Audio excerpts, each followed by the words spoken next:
Hello friends, welcome to my Pathshala for you. दोस्तों, general science का आज पार्ट 19 है, जिसमें हम देखेंगे मोस्ट इंपॉर्टेंट 25 एमसीक्यूज जो आपके आने वाले exam SSC, CGL, RRB, NTPC, लेखपाल, यूपीटी प्लस सी और स्टेट पीसीएस और वनडे एग्जाम के लिए बहुत ही महत्वपूर्ण होंगे। इसलिए दोस्तों वीडियो को अंत तक जरूर देखिएगा। डेफिनेटली ये वीडियोस आपके आने वाले एग्जाम के लिए हेल्प करेगी। और दोस्तों, अगर वीडियो अच्छा लगे तो प्लीज़ लाइक और शेयर जरूर करिए और माय पाठशाला फॉर यू को सब्सक्राइब करना ना भूलिए। और दोस्तों बेल आइकन को जरूर प्रेस करें ताकि आने वाले वीडियोस के नोटिफिकेशन आपके पास आ जाए। चलिए स्टार्ट करते हैं आज का सेशन। और आज का पहला क्वेश्चन है, खाद्य पदार्थों का पौधों में स्थानांतरण का मुख्य रूप कौन सा है? तो देखिए, इनकी जो भी हम खाद्य पदार्थ जिससे पौधों को डालते हैं, जो भी उर्वरक होते हैं, ठीक है, ऑर्गेनिक, इनऑर्गेनिक, जो भी खाद्य पदार्थ होते हैं वो पौधों में किस रूप में जाता है, ठीक है। तो देखिए इसका राइट आंसर है ऑप्शन नंबर सी, यहाँ पे सुक्रोज, यहाँ पे राइट आंसर होगा। यानी कि सुक्रोज के रूप में पौधों में ये खाद्य पदार्थ एक तरह से स्थानांतरित होता है पौधों में, ठीक है। और देखिए सुक्रोज की अगर हम बात करें तो देखिए सुक्रोज में एक ग्लूकोज का एक अणु होता है और उसमें फ्रक्टोज का एक अणु होता है, ठीक है। यानी कि हम ये कह सकते हैं कि 50% ग्लूकोज होता है और 50% फ्रुक्टोज होता है, ठीक है, ये सुक्रोज के अंदर। और देखिए सुक्रोज का रासायनिक सूत्र क्या है यहाँ पे? तो देखिए C6H12O11 इसका रासायनिक सूत्र है और यहाँ पे ग्लूकोज का रासायनिक सूत्र है C6H12O6। तो ये कुछ इंपॉर्टेंट चीज़ें आप ध्यान रखेंगे, एग्जाम पॉइंट ऑफ व्यू से बहुत ही इंपॉर्टेंट है। चलिए अगला क्वेश्चन यहाँ पे देखते हैं। स्नेहक यानी कि जिसको कहते हैं लुब्रिकेंट, वह पदार्थ है जो क्या काम करता है? तो यानी कि देखिए लुब्रिकेंट क्या होता है, किसका क्या काम होता है? तो देखिए कि लुब्रिकेंट एक ऐसा पदार्थ है जो घर्षण को कम करता है, ठीक है। तो घर्षण को कम करने के लिए लुब्रिकेंट का प्रयोग किया जाता है। आपने देखा होगा कि काफ़ी सारे जो बैरिंग होती है, चाहे वो मोटरसाइकिल की हो, ट्रैक्टर हो और ट्रक हो, उनमें जो बैरिंग होती है इस तरह की उसमें गोली लगी होती है, ठीक है। और इसके चारों ओर एक तरह से इस तरह की रिंग होती है और उसमें क्या होता है कि इस तरह की जो है ग्रीस या कुछ ऐसी चीज़ें लगाई जाती है, मोबिल, जैसे आपने देखा होगा कि बाइक में कई सारी चीज़ें होती है, ये सारे क्या होता है कि लुब्रिकेंट का काम करती है, ठीक है। और देखिए लुब्रिकेंट क्या है, एक तरह से ये रिड्यूस फ्रिक्शन, ठीक है, तो इनकी घर्षण को कम करने का कार्य करती है, ठीक है। अगला क्वेश्चन यहाँ पे देखते हैं। जब एक चुंबक दो बराबर हिस्सों में काटा जाता है तो प्रत्येक टुकड़े की ध्रुव शक्ति में क्या फर्क आता है, ठीक है। तो देखिए प्रत्येक ध्रुव शक्ति में क्या फर्क आता है? तो देखिए कि वो समान रहती है। यानी कि हम देखते हैं कि अगर एक चुंबक है, इसको अगर हम दो अलग अलग भाग में अगर डिवाइड करेंगे, एक तरह से काटेंगे, तो उसमें ध्रुव शक्ति में क्या फर्क पड़ेगा? तो वो क्या होगा? समान रहेगी। यानी कि अगर एक चुंबक को दो अलग अलग भाग में अगर हम कन्वर्ट करते हैं तो नॉर्थ पोल और साउथ पोल दोबारा से बन जाएगा, लेकिन उसमें जो पावर होगी वो हमेशा क्या होगा? बराबर हो जाती है। यानी कि वो एक नया चुंबक बन जाता है, ठीक है। और चुंबक से आपको एक चीज़ और बता दूं कि चुंबक को हमेशा, अगर हम, ये क्वेश्चन कई बार पूछा जाता है कि एग्जाम में, कि अगर एक चुंबक को इस तरह से हम अगर लटका देंगे तो वो हमेशा क्या होता है? उत्तर और दक्षिण ये ठहरता है, ठीक है। इससे दिशा भी पता लगाया जा सकता है। तो काफ़ी चीज़ों में जो हमारे दिशा ज्ञात करने वाली चीज़ें होती है उनमें ये, जैसे कंपास हो गया, उनमें एक तरह से चुंबक का प्रयोग किया जाता है, ठीक है। और देखिए चुंबक की जो ध्रुव शक्ति होती है, इसकी जो पोल होती है, नॉर्थ पोल और साउथ पोल, वहाँ सबसे ज़्यादा होती है और इसकी जो मिड में होती है वहाँ पर कम होती है, ठीक है। चलिए अगला क्वेश्चन में हम देखते हैं यहाँ पे, मानव शरीर के किस हिस्से में सबसे बड़ी संख्या में स्वेट ग्लैंड्स मौजूद है? तो देखिए स्वेट ग्लैंड यानी कि जो हमारी जो पसीना जहाँ से निकलती है वो सारी चीज़ें, वो स्वेट ग्लैंड्स कहाँ पे हैं? तो वो सबसे ज़्यादा हमारी मात्रा में हमारी हथेली में होती है, ठीक है। इसलिए देखा होगा कि जब भी हम कोई चीज़ काम करते हैं, कुछ ऐसे धूप में या गर्मी में, तो हमारी जो पाम यानी कि जो हाथ की हथेली है, वहाँ से सबसे ज़्यादा हमें जो पसीना निकलते हुए देखने को मिलता है, ठीक है। और आपको एक चीज़ बता दूं कि यहाँ पे देखिए जो जितने भी स्वेट ग्लैंड्स होते हैं वो स्तनधारियों के त्वचा में स्थित होते हैं, ठीक है। और देखिए एक्राइन स्वेट जो ग्लैंड्स होती है, जो हम कह सकते हैं एक तरह से जो पसीना वाली जो ग्रंथि होती है, तो ये सारी चीज़ें जो हम देखते हैं कि जो पसीने वाले, उसको हम क्या कहते हैं? एक्रीन स्वेट ग्लैंड्स कहते हैं या एक्राइन स्वेट ग्लैंड्स कहते हैं, ठीक है। और देखिए पैर के तलवे, हथेली, मस्तक, गाल और जो कांख होती है, जो आर्मपिट होते हैं, उनमें सबसे ज़्यादा हम देखते हैं कि ये ग्लैंड्स होती है जहाँ से पसीना ज़्यादा निकलती है, ठीक है। चलिए अगला क्वेश्चन देखते हैं। कोरलाइड जड़ें किसमें होती है? देखिए कोरलाइड जड़ें सबसे ज़्यादा किसमें होती है? तो देखिए ये एक तरह से साइकस में पाई जाती है, ठीक है। आप देख रहे होंगे ये साइकस का वृक्ष, और इसकी जो जड़ें होती है एक तरह से वो कोरलाइड जड़ें कहलाती है, ठीक है।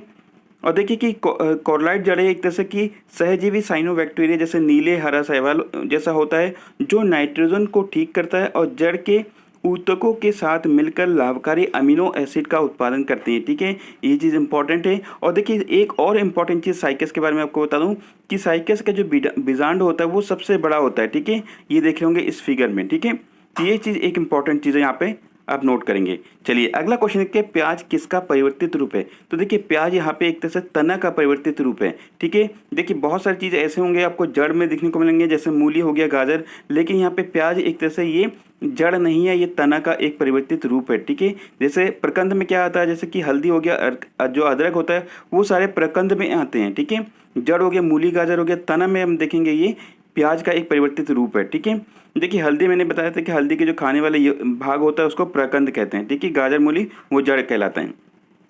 अगला क्वेश्चन देखते हैं, एक चुंबकीय क्षेत्र किसके द्वारा उत्पादित किया जा सकता है? तो देखिए एक चुंबकीय क्षेत्र उत्पादन करने के लिए एक गतिशील चार्ज यानी कि जो मूविंग पार्टिकल्स होता है, और एक तरह से हम देखते हैं कि विद्युत क्षेत्र के द्वारा, जैसे एक जो है चेंजिंग परिवर्तनीय विद्युत क्षेत्र, इन दोनों के द्वारा परिवर्तित किया सकता है, यानी कि उत्पन्न किया सकता है विद्युत चुंबकीय क्षेत्र। ठीक है, तो देखिए ऑप्शन नंबर ए और बी हमारा दोनों करेक्ट होगा, यानी कि ऑप्शन नंबर सी हमारा करेक्ट हो जाएगा। ठीक है, देखिए इस तरह के एक डायनामो का एक वो है फिगर दिया हुआ है, जैसे इसमें क्या होता है कि कोई एक मूव, ये जो है मूव करता है कुंडली। ठीक है, जब ये मूव करता है तो एक चुंबकीय क्षेत्र इसके चारों ओर उत्पन्न हो जाता है, जैसे यहाँ पे दिख रहा है कि नॉर्थ पोल और साउथ पोल ये उत्पन्न हो जाता है। ठीक है, चलिए अगला क्वेश्चन देखते हैं, किस पदार्थ में सबसे अधिक विशिष्ट ऊष्मा होती है, यानी कि स्पेसिफिक हीट होता है, और ये सबसे ज़्यादा होता है कि लोहा में। अब देखिए स्पेसिफिक हीट या हम कह सकते हैं विशिष्ट ऊष्मा, ये होता क्या है? तो देखिए कि ऊष्मा की एक ऐसी मात्रा है, या हम कह सकते हैं कि जो इकाई द्रव्यमान इनकी जो है 1 किलोग्राम द्रव्यमान की 1 डिग्री सेल्सियस तक ताप बढ़ाने के लिए आवश्यक होती है, उसको हम विशिष्ट ऊष्मा कहते हैं। ठीक है, और देखिए स्पेसिफिक हीट ये सबसे ज़्यादा होती है किसमें? लोहा में सबसे ज़्यादा होती है। ठीक है, अगला क्वेश्चन देखते हैं, किसे जीवित जीवाश्म इनकी लिविंग फॉसिल कहा जाता है? तो देखिए एक ही मात्रा जो यहाँ पे देखेंगे लिविंग फॉसिल, इसका एग्जांपल है जिंको। ये आप देखे होंगे कि इसकी फॉसिल, इसके पत्तों की आप देखिए कि ये लिविंग है, और ये बहुत पुराने वर्षों पुराने जिंको के पत्ते हैं। ठीक है, देखिए जिंको की बात करें, जो फॉसिल्स होता क्या है, तो देखिए कि बहुत सारे जीव जंतु या जैसे पेड़ पौधे होते हैं लाखों वर्ष पहले पृथ्वी में उत्पन्न हुए, और वो एक तरह से प्रकृति में जो है बहुत सारे परिवर्तन होते हैं, लेकिन उस प्राकृतिक परिवर्तन के उससे जो है वो अप्रभावित रहकर आज भी पृथ्वी पर पाए जाते हैं, और ऐसे चीज़ों को हम क्या कहते हैं? जीवाश्म, जीवित जीवाश्म कहते हैं। वैसे जीवाश्म क्या होते हैं? जैसे कि बहुत से लाखों वर्ष पहले जीव जंतु, और वो मिट्टी के अंदर दब गए हैं, और वो उसकी आज जो है हमें जो उसकी जीवांश के यानी कि वो उसकी जो हमें एक तरह से एविडेंस मिलते हैं उसको जीवांश कहते हैं, लेकिन आज भी जो चीज़ जीवित है उसको जीवित जीवांश कहते हैं। ठीक है, जैसे बहुत सारी चीज़ें आज भी हमें देखने को मिलते हैं, जैसे जिंको हो गया या सिलकंद मछली, वे जीव जो आज भी लाखों वर्ष पहले इस पृथ्वी पर उत्पन्न होकर किसी प्राकृतिक परिवर्तन से अप्रभावित रह के आज भी पृथ्वी पर पाए जाते हैं, और ये एक तरह से इसका भी एक एग्जाम्पल है जीवित जीवाश्म का। ठीक है, अगला क्वेश्चन देखते हैं यहाँ पे, वास्तविक केंद्रक किसमें अनुपस्थित होता है, इनकी जिसमें एब्सेंस होता है, और ये किसमें होता है? बैक्टीरिया में, इनकी जीवाणु में वास्तविक केंद्रक जो है उसमें अनुपस्थित होता है, एब्सेंस होता है। चलिए अगला क्वेश्चन देखते हैं, निम्न में से किस धातु को कैरोसिन में डुबा कर रखते हैं? तो देखिए यहाँ पे सोडियम धातु को एक तरह से कैरोसिन में डुबा के रखते हैं, और देखिए इसका क्या कारण है? देखिए सोडियम ऑक्सीजन से अभिक्रिया कर सोडियम परऑक्साइड बना लेते हैं, और जल से अभिक्रिया कर सोडियम हाइड्रो ऑक्साइड बनाते हैं, इसलिए एक तरह से सोडियम को अच्छी सुरक्षित रखने के लिए उसको कैरोसिन में डुबा के रखते हैं। और देखिए एक चीज़ आपने देखा होगा कि घरों में जो कार्बाइड होती है, जो फलों को पकाने के यूज़ किया था, उसको भी कैरोसिन में डुबा कर रखा जाता है। चलिए अगला क्वेश्चन देखते हैं, अफीम निम्न में से किससे प्राप्त किया जा सकता है? तो देखिए अफीम जो एक प्रकार के नशीली पदार्थ है, वो एक तरह से सूखे लेटेक्स से प्राप्त किया जा सकते हैं।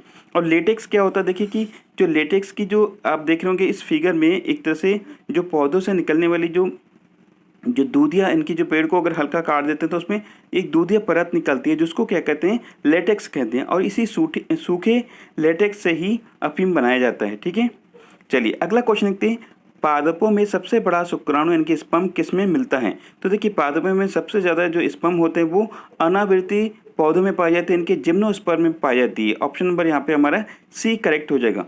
और देखिए कि अगर जिम्नोस्पर्म की अगर हम बात करते हैं, जैसे ऐसे पौधे या वृक्ष में जिसमें देखते हैं कि उसमें जो बीज होते हैं वो फलों के अंदर बंद नहीं रहते हैं, बल्कि वो नग्न अवस्था में पाए जाते हैं, खुली अवस्था में टहनियों में पाए जाते हैं। देखिए बहुत जो आवृत्ति बीजी होते हैं वो क्या होता है, इसमें बीज जो है फलों के अंदर बंद रहते हैं। जैसे आपने देखा होगा सेब हो गया, ठीक है, इनमें क्या होता है कि बीज फलों के अंदर होता है, लेकिन जो अनावृति होता है, जैसे इसका एक उदाहरण है चीड़, ठीक है, उसमें क्या होता है कि आपने देखा होगा कि उसके जो बीज है एक तरह से टहनियों पे लगे होते हैं।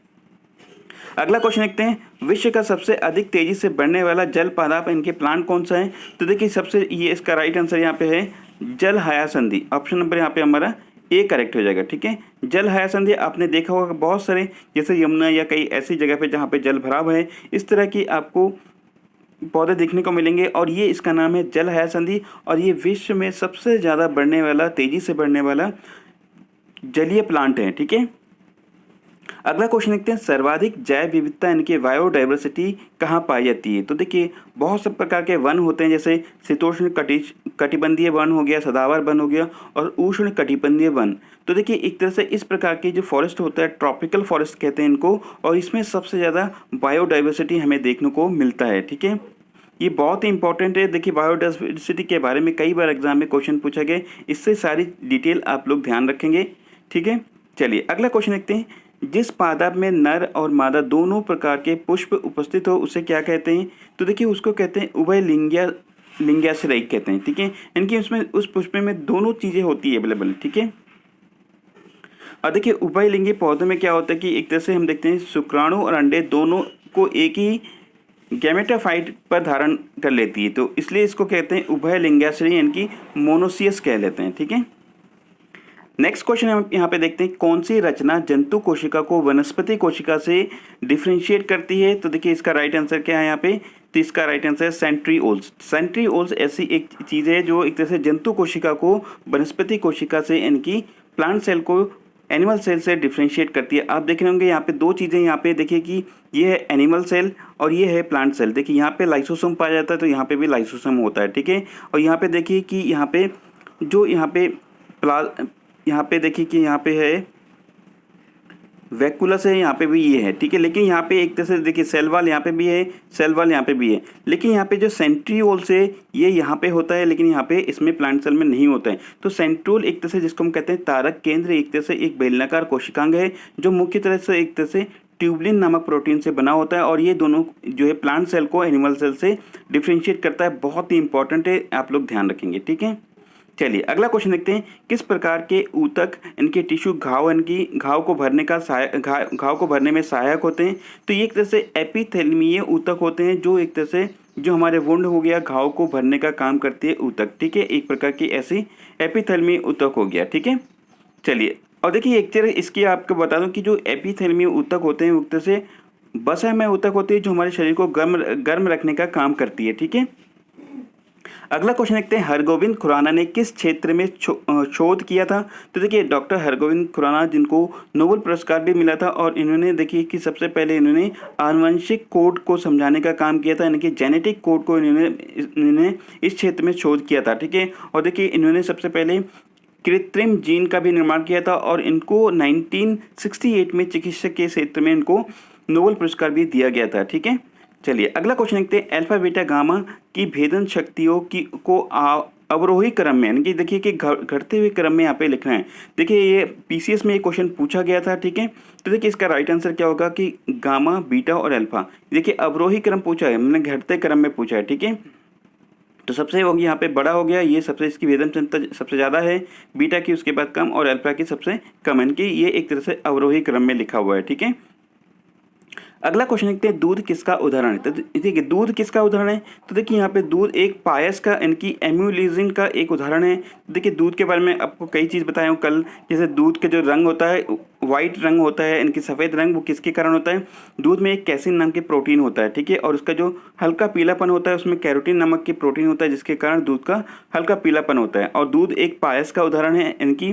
देखिए पायस होता क्या है, दो से अधिक अमिश्रणीय तरल पदार्थों से जो बना एक मिश्रण होता है उसको पायस कहते हैं, ठीक है। जैसे कि इसके और एग्जांपल जैसे एग योक हो गया, बटर हो गया और मेयोनीज, ये सारे एम्यूलेजन इनकी एम्यूलेजन यानी कि पायस का एक उदाहरण है, ठीक है। चलिए अगला क्वेश्चन देखते हैं, गैलिना धातु इनकी मेटल किसका और है इनकी अयस्क है? तो देखिए ये एक तरह से लीड का जो है लीड का जो है एक तरह से और हैं। देखिए यहाँ पे एक और चीज़ बता दूं कि बहुत सारे ऐसे अयस्क हैं जिसका कई बार एग्जाम में पूछा गया, जैसे एल्युमिनियम का जो अयस्क है बॉक्साइट है, और मैग्नीशियम का मैग्नीसाइट, और कैल्शियम का जिप्सम। ठीक है, ये कई बार एग्जाम में पूछे भी गए हैं। अगला क्वेश्चन यहाँ पे देखते हैं, ध्रुव पूर्णिमा साइरस क्या है। तो देखिए आपको लग रहा होगा कि ध्रुव पूर्णिमा साइरस ये एक प्रकार के किसी तारे या किसी ऐसे जो एस्ट्रोनॉट जो यूज़ करते हैं, ऐसे कोई चीज़ें हैं। लेकिन एक्चुअल में ये हमारे भारतीय अनुसंधान रिएक्टर है जिसका नाम है ध्रुव पूर्णिमा और साइरस। ठीक है, तो इस प्रकार के कुछ हमारे भारतीय अनुसंधान रिएक्टर हैं। ठीक है, और अगला क्वेश्चन यहाँ पे देखते हैं, निर्वात में कौन सी तरंगों को प्रेषित नहीं किया जा सकता है, इसको यानी कि ट्रांसमिटेड नहीं किया जा सकता है। तो ये है ध्वनि। ठीक है, ध्वनि को अगर निर्वात में हम छोड़ेंगे तो वो एक स्थान से दूसरे स्थान पर नहीं जाएगी, ट्रांसफ़र नहीं होगी। क्योंकि देखिए ध्वनि को एक माध्यम से दूसरे माध्यम जाने के लिए उसको जो है छोटे छोटे कणों के माध्यम से वो प्रसारित होती है, और ध्वनि की जो यात्रा करने के लिए इस माध्यम पर ही वो निर्भर करती है। अगर कोई भी माध्यम नहीं होगा वैक्यूम में तो वहाँ पे ध्वनि आगे नहीं बढ़ेगी। ठीक है, और देखिए ध्वनि जो है ठोस, तरल और गैस, और तीनों माध्यम में वो एक तरह से प्रेषित होते हैं, ट्रांसफ़र होती है। और देखिए जो ध्वनि की सबसे ज़्यादा गति किस में होती है, स्टील में होती है। ठीक है, चलिए अगला क्वेश्चन यहाँ पे हम देखते हैं कि, और आज का लास्ट क्वेश्चन है, आवर्त सारणी के आवर्त में बाएं से दाएं जाने पर सामान्यतः परमाणु का आकार क्या होता है। तो देखिए परमाणु का आकार क्या होता है, घटता है। ऑप्शन नंबर बी यहाँ पे करेक्ट हो जाएगा। देखिए आवर्त सारणी के बारे में कुछ इंपॉर्टेंट चीज़ें जो यहाँ से हर बार एग्जाम में क्वेश्चन पूछा जाता है। देखिए यहाँ पे इंपॉर्टेंट चीज़ें क्या है, बाएं से दाएं जाने पर धातु की जो धातुई गुण होता है वो कम होता है, और अधातुई गुण में वृद्धि होती है। बाएं से दाएं जाने पर उसके रासायनिक क्रियाशील घटती है, बाद में उसकी क्रियाशील बढ़ती है। इसी प्रकार इलेक्ट्रॉन प्रति की मान जो है बाएं से दाएं जाने पर बढ़ता है, और एक तरह से विद्युत ऋणात्मकता हम देखते हैं कि बाएं से दाएं जाने पर बढ़ता है, और बाएं से दाएं जाने पर परमाणु का आकार या त्रिज्या घटता है, जो अभी हमने बात किया है। ठीक है, तो ये कुछ इंपॉर्टेंट चीज़ें ध्यान रखेंगे, बहुत ही इंपॉर्टेंट है। अब आपके लिए आज का क्वेश्चन है, आपने इस चैप्टर को कैसे आपने पढ़ा है उसके बेसिस पे एक क्वेश्चन आपको बताना है कमेंट बॉक्स में, वास्तविक केंद्रक किसमें अनुपस्थित होता है। ठीक है दोस्तों, इस क्वेश्चन का आंसर कमेंट बॉक्स में जरूर बताइए। और दोस्तों वीडियो बनाने में बहुत ही मेहनत लगती है, आप लोग प्लीज़ लाइक करिए, शेयर करिए, और अपने स्टडी रिलेटेड ग्रुप में जरूर शेयर करिए। Thank you for watching this video. Have a wonderful day ahead.